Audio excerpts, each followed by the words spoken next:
บุญต่างๆ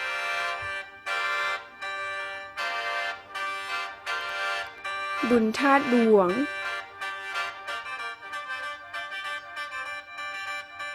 บุญธาตุหลวงบุญสวงเหือบุญสวงเหือ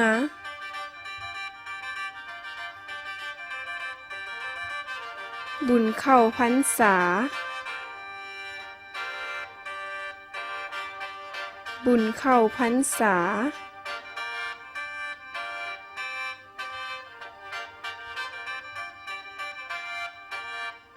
บุญออกพรรษาบุญออกพรรษา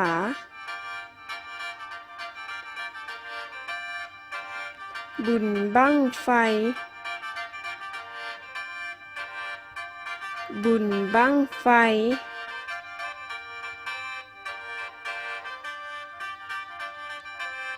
บุญสงกรานต์ปีใหม่ลาว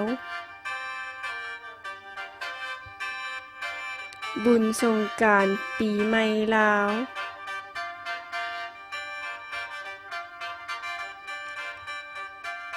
บุญปีใหม่บุญปีใหม่